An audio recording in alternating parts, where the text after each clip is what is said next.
Hello, everyone. And that's where you can hear my voice go out. So if you guys remember, I had posted that this episode, Tywin Lannister CK224, the audio did not work. At least my audio did not work. So you can hear me at the beginning there saying, hello, everyone, and then it just cuts out. You are able to hear the music in the background and me clicking around, but for some reason my voice isn't here. So this is the voiceover that I told you guys I would do to hopefully make up for what happened in episode 24. If you are watching this series and you're coming to us from episode 23, I'm really sorry about that. You can either skip to episode 25, where I recap what happened in this episode, or if you want, you can kind of see how everything went down. So you can see here that we are gathering our forces to fight up north. And at this point of the video, I'm just recapping what happened. So in the episode before this, we had managed to put Uther Lannister in power in Pike, and now he's there to provide us some men to go north. So Victarion was the previous ruler, and we managed to remove him from power, and he has returned to Molestown, which is quite funny because his brother, Euron Greyjoy, had controlled Hardhome, but he no longer does. I think he was replaced by the King Beyond the Wall, who has almost conquered everything, but not quite yet. And he's a Then, which makes it extra interesting.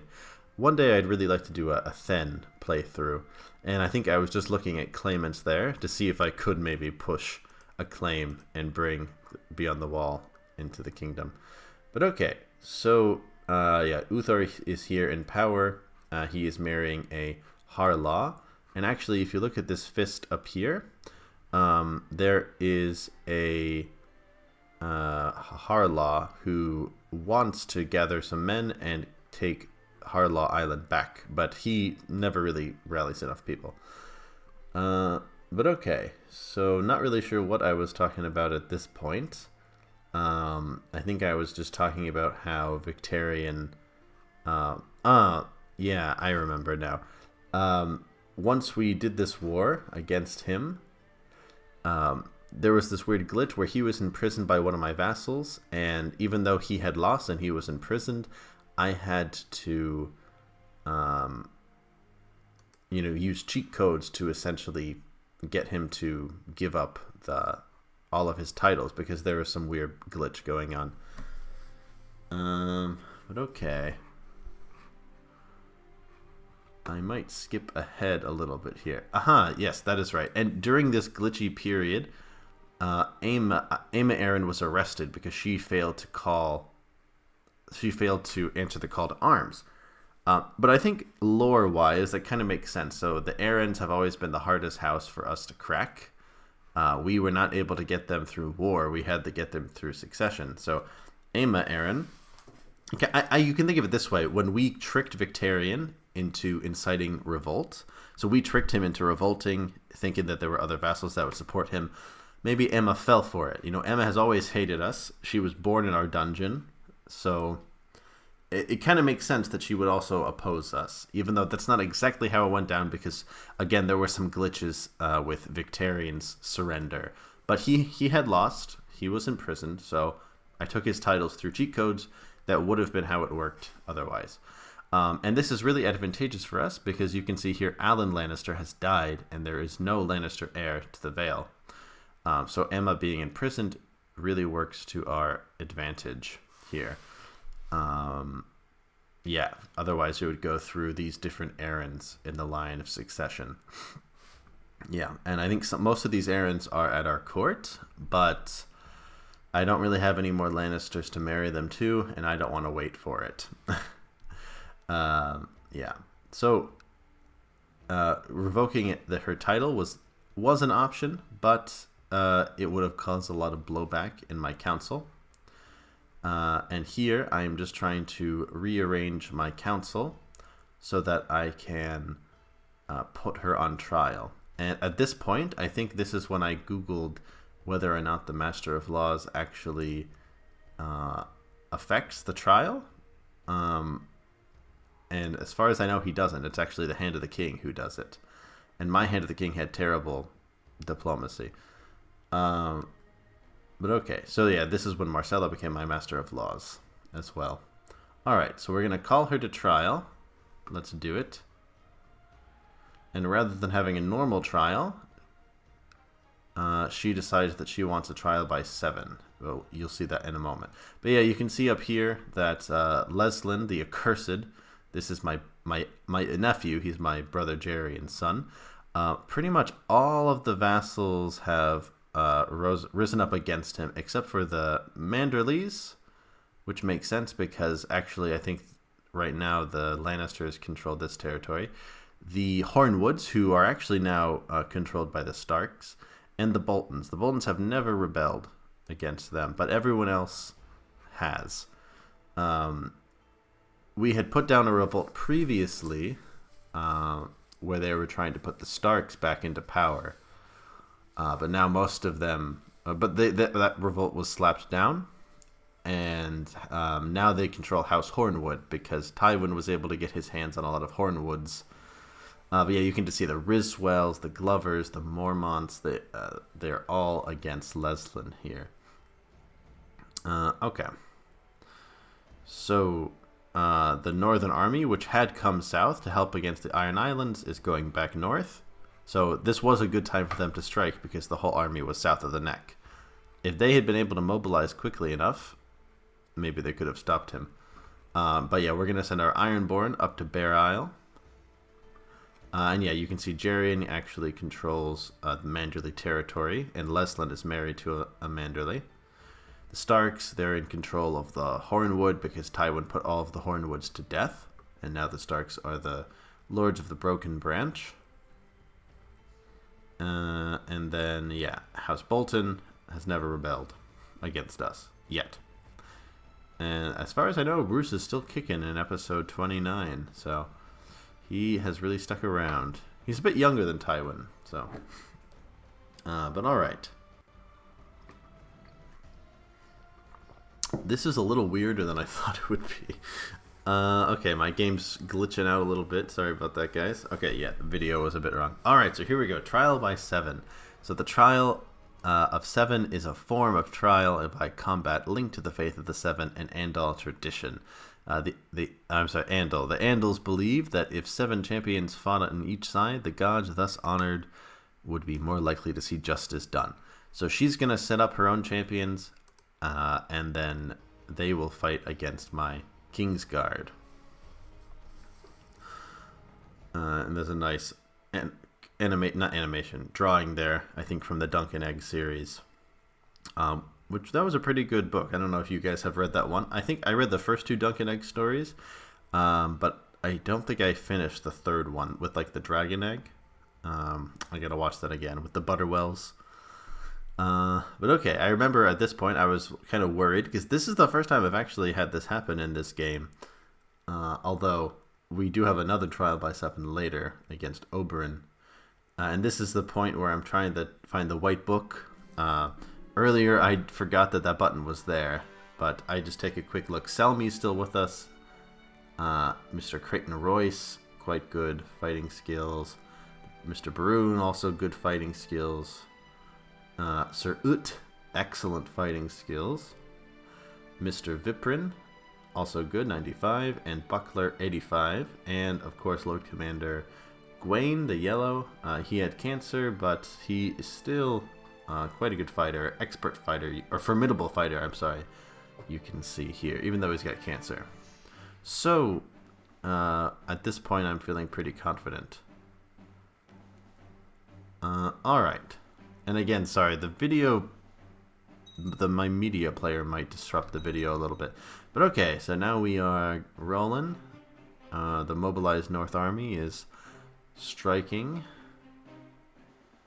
I paused to talk about something here. Oh yeah, I think at this point I was just recapping the old revolt and explaining how way more people are rebelling than before. This was a good time for them to revolt since we were all, fighting the Iron Isles. And of course a nice quick save to prevent any crashes.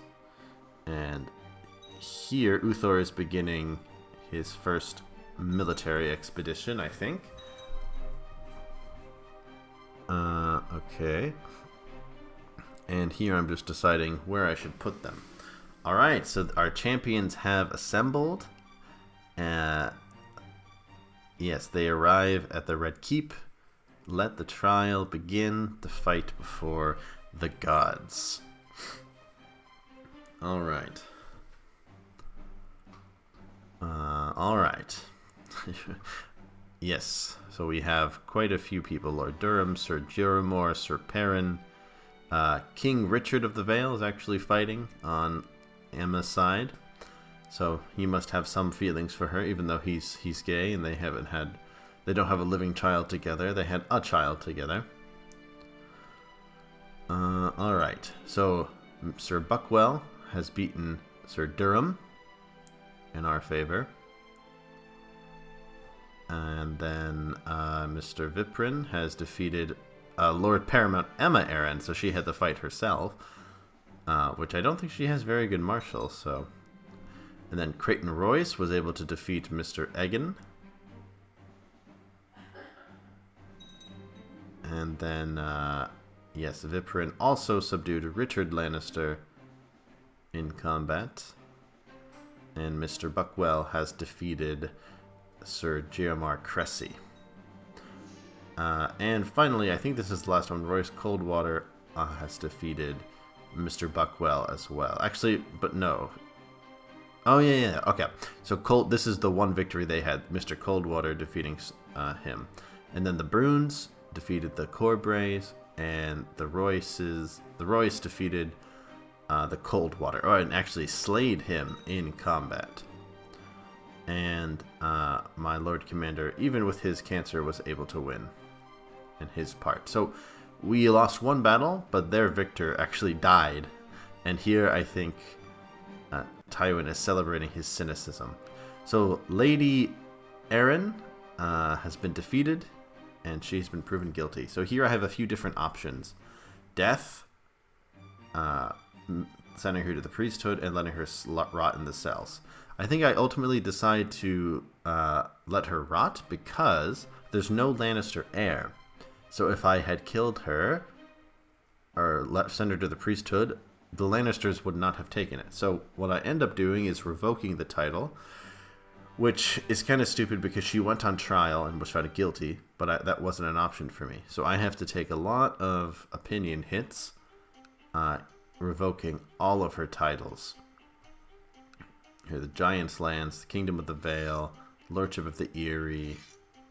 I revoke them all, and I suffer opinion points for all of them. Which is a shame, but as you guys know, since we are farther in the series now, we do manage to maintain power. Oh yeah, and at this point I was turning down the volume because the music was getting loud. That one song is pretty loud. And at this point I was considering giving it to Richard Lannister, but again, he also didn't have an heir. So I didn't think it was the best idea, and he fought against me, so I kind of didn't want to, give him any reason to be against me if he was the King of the Vale. I guess at this point I'm deciding who should I give the Vale to, and I think I ultimately decide to give it to my other son, Tywin. Yes, so Tyland has died, but he has a son named Tywin, who was actually supposed to be king. But yeah, so then I go ahead and I decide I'm going to just take everything from her, every single lordship, make her a landless woman, and execute her. I decide that I just want to be rid of her and not have her claim haunting me, even though there are plenty of other errands out there. Okay, well, I haven't killed her yet. But yeah, so Tywin, if you remember, this Tywin, he was married. He is the son of a Targaryen, Saela Targaryen, who had been queen, and he was going to inherit the Iron Throne. But then I took it for myself later on. So I decided that Tywin should get the veil, that so he could have a powerful position as he was born to have. Yeah, so even though the Vale does have some territory near King's Landing, he will now have power here. So yeah, we finally have the Vale after so long of playing games against the Arryns with assassination attempts and kidnappings. We were finally able to remove them from power and put a Lannister there in their place. And then here we're just talking about how Lady Catelyn and her succession model and her government is working against us. Because at that point, it was elective rather than primogeniture. Okay, and then despite everyone hating us from Aemma Arryn, no one is really giving us much factions. But we also had Baena Valerian. She was caught in a plot, and she is the leader of a faction. So we decide to try and imprison her. And as far as I remember, it was successful. Even though it was only a 35% chance. Another civil war would have been interesting. But yeah, I'm not able to revoke it without any problems. So, and I had just you know, dealt with the Arryns, so I didn't want to deal with two. And because of the war, I believe, or because of the previous trial I was doing with Aemma Arryn, I wasn't able to call her for trial, so I had to wait a little bit longer. But okay, so our guys are almost at Bear Island. They just need to land. And the Northern Army is marching back up. And we make Emmerich, Hornsby, Garth Flowers, and Oberyn our leaders on the battlefield to serve their king. And we'll just let Baena Valerian rot for now until we can put her up for trial. And do a quick save to avoid the crash. And if we take a look here, almost no factions. So the strongest faction is the Loyalist faction, but a few people want to put Saela Targaryen on the throne. But even if they did, it would just go back to a Lannister. So we really got them. We married all the Targaryens, all of Aerys's children. So, and then we managed to get our hands on a Mormont, but I didn't have him in prison. Emmerich Hornsby did. And then here, Mr. Stokesworth is trying to find out about my plot to kill Lady Baena. So I stopped the plot and tried to get rid of him. But it's unsuccessful, and this gets out. So, a bit embarrassing. Some of these Crownlands vassals have been a bit annoying. And then I turned the volume back up again, because now there's no music. Okay. So yes, I would have exterminated the Mormont family, or Tywin would have, but I didn't actually have him in prison.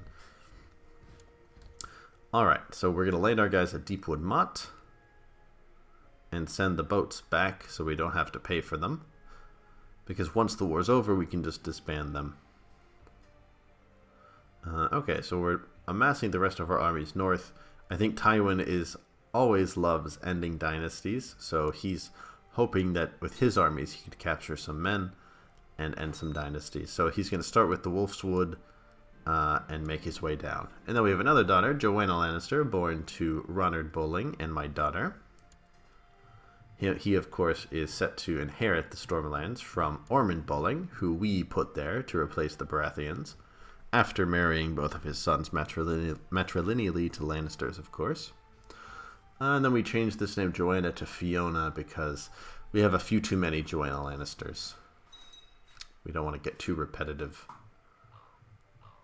Alright, so our guys are landing at Deepwood Motte. Princess Marcella is proving her capabilities as the Master of Laws.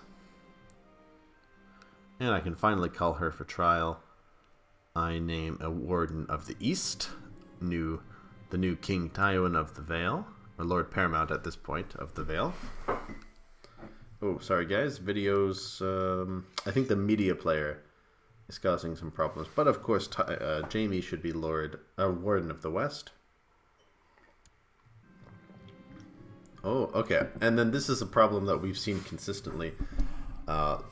Lady Benna and others, whenever they ask for a trial by combat, it doesn't happen. And I remember Mina Tyrell wanted a trial by combat many episodes ago, but it just never happened. So we're lucky that Aemma didn't ask for one. Alright. So we have landed at Deepwood Motte, and Mr. Oswin of Stain has demanded to be made a commander, and he's actually a pretty good commander. So I ultimately decide to say yes, because Sir William is worse, and he's not even a noble. So there's no point in having him in that position. So a few more days, we can assault Deepwood Motte. And Uthor Lannister has finally become a man grown, so he can make the transition from Squire to Knight. Very proud of him. And I don't want to give too many spoilers, but in future episodes he really proves himself to be quite the warrior. He looks like such a young man in this one compared to what I saw from him in the other episodes. But okay, so we're ravaging through the Glover lands, looking for some new Kingsguard. We have Sir Robert here, Sir Aegon, but I think I try to appoint Sir Kedri, and he says that he cannot give up women for the rest of his life. I think I gave him that. I chose him because he had 90 personal dueling score, which was pretty high. Shady Thicket. That's a funny name for a castle, but we have sieged it. Okay. And then, after our first two successful battles, I believe the war is about to end, but I might be wrong about that. Okay, and we can see the northern island, the armies are kind of gathering, so that is why we decide to make the march south to join up with our allies, so they won't be overwhelmed. Because you can see there's 8,000 there, 3,000 there, 2,000 there. They're really starting to get together. And this is when we put Robert Brax into our Kingsguard. He is a celibate widow. He was married to a Seri, but he's still 42 years old, and he's ready to commit the rest of his life to us, and of course the Harpy, because he has converted to this Harpy religion for some reason. But I was very happy to have him added to the Kingsguard. Okay, yeah, an old Westerman vassal family serving on the Kingsguard is a nice sight to see, I think. A nice kind of continuity. Okay, and then, yeah, you can see we have a lot of armies marching north, ready to just end as many dynasties as possible. And actually, this is funny. I think you can see on the top right there that Joanna Lannister, who is Oberyn's daughter, is our Master of Whispers at this moment, I think. And she's also doing a good job. But here we have our armies coming up the neck. Greywater Watch ready to siege it. It's too bad there's no mechanic to make Greywater Watch like a moving castle the way it is on the show. Okay, and here we go. This is where things get weird. The war has ended. Leslin was slain in combat, and since the whole point of the war was to remove him from power and give it to his son, the war ends, and this Balthazar guy who has killed my son is just walking free. But Jerian is now in power. There are a few Lannisters in the succession, but it's dangerously close to the Starks. So I think I decide to try and give him a betrothal that will ensure he does not marry anyone matrilineally. In fact, I think I marry them off to Fiona, I believe, Fiona Lannister, who is the daughter of the sister of the future Lannister ruler of the Stormlands. So it's a pretty good match. And they're kind of distantly related enough that it won't cause any problems. Okay, and sorry guys, my Windows Media Player is screwing up a little bit. But okay. yeah, so now the North has come back into our orbit, and we're still in control up north. But poor Leslin, he was a pretty good king. He made some pretty good diplomatic moves. I guess he wasn't the best fighter or anything like that, but I thought it was a pretty good move that he took away White Harbor and gave it to his father. And now the Manderleys are actually in control of the Regency, so I think that the vassals of the North are probably pretty happy about that. And sorry about that, guys. My OBS is telling me there's an encoding overload, but it looks okay so far. So I have a Glover as a ward after my conquest, and I decide to marry Muriel Lannister to this Glover boy to help ensure the succession of the North. And here we have Melwyn Lannister having a baby with Joanna Lannister, named Margot. And Aemma wants to pay her ransom, but I tell her, no, I don't want her claim out there haunting me. So I order her to stay in my custody. And I ultimately, I almost ransom her. But then I decide I can't just have her hanging out around the court, around Tywin, possibly being used against Tywin.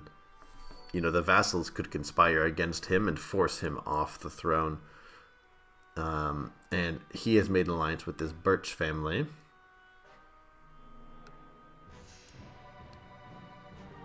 So in order to keep Tywin in power, I decide that I cannot have that.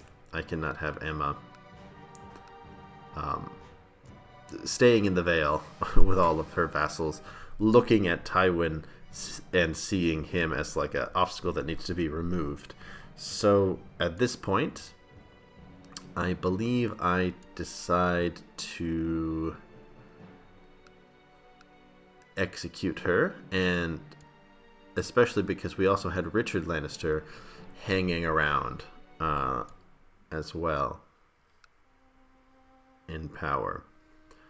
So yeah, so she only had a weak claim on the Eyrie, but still, it's enough, especially if they're in a regency. I don't want to make people too mad, so I consider trying to throw her in the oblite or assassinating her. Jesus, when do I decide to kill her? I'm just talking. Wonder what I was talking about. Yeah, I think I decided to see if anyone would join my plot, and as you can see, no one would. So I finally decide to get rid of her, and she will be beheaded. Yes. So at the age of 28, Aemma Arryn was born in my dungeon, and she died in my dungeon. Because if you remember, her mother was Mina Tyrell. Mina Tyrell had been married to Jon Arryn. But I kidnapped Mina while she was pregnant, and because of that, Aemma Arryn was born in my dungeon. And I kept Aemma around until she was 14. I married her to Richard Lannister. Richard Lannister was the son of Alyssa Waynwood. And I thought he was going to inherit it, but that ended up not happening. Yeah. So there's only 8 Arryns left, and they all live at court with me. Okay.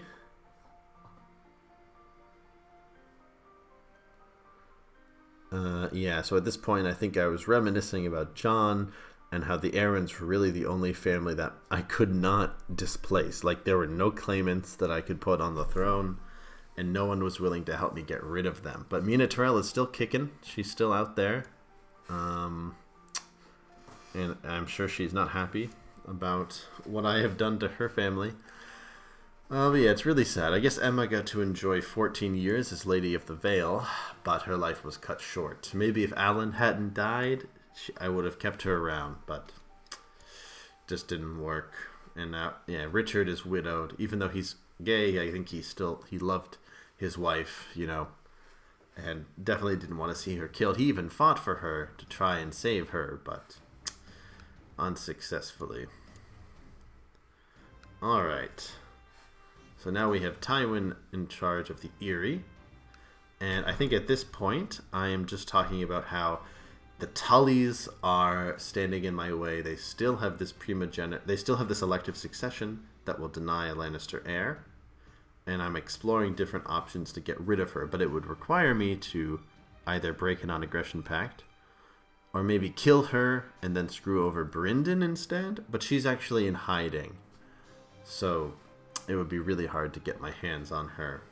And she won't incite a revolt, and I can't frame her for treason, so it's a bit of a problem. Yeah. And then here is when I notice Tigget. I'm hoping that Tigget will get a claim if I can remove Catelyn. But okay, I think at this point, I'm just recapping what happened in the episode, talking about what's going on in the north. There's about 3 minutes left. I don't think I do anything else of consequence, but let's just take a look. Yes, so Jerian has agreed to this. Further, I think that's a really good match. Marrying a Glover matrilineally to Jerian's sister. That will ensure a kind of hostage, a kind of alliance. It will weaken the Glover bloodline. And I think actually this is the heir to Deepwood Mott. So that will make Lannister vassals in the north to the Lannister ruler. So it's a very good marriage. So attacking Deepwood Mott was a good idea because the Glovers are a powerful house. And then, sorry, oh god, we got the video freaking out here. I don't think OBS is used to me recording videos. I think it's hurting the processing power a little bit. So, yeah. All right. So things have stabilized up north with that marriage and with the Manderley Regency. Hopefully she can usher in Jerian into power. And maybe one day we can get these Thens under our control as well. That would be cool to have all of Westeros united under King Tywin. Maybe even the Night's Watch. If the Beyond the Wall kingdom is able to beat the Night's Watch first, then maybe we could get all that territory. And look, there are some people with claims on Fen, but not the whole kingdom, unfortunately. But alright. And it's interesting, his name, Starkad, sounds kind of like Stark. But he's, yeah, Starkad of Fen from Beyond the Wall.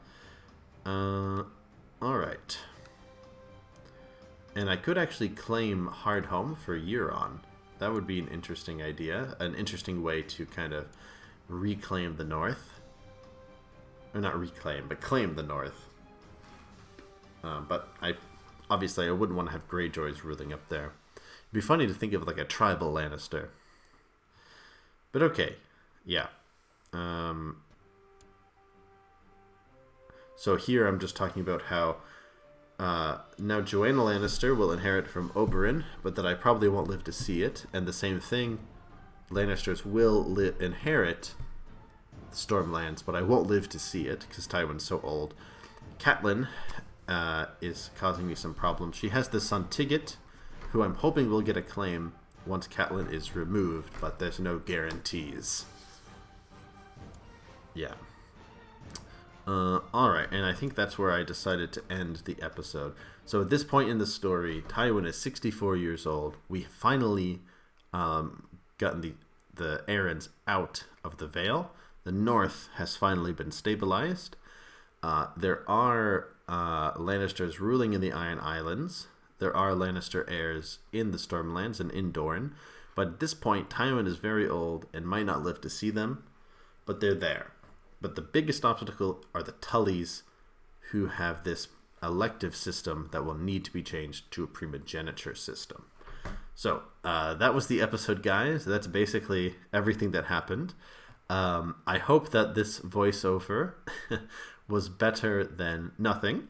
But again, I'm sorry about that technical problem. and hopefully it won't happen again. So that's it from me, guys. I'll see you next time.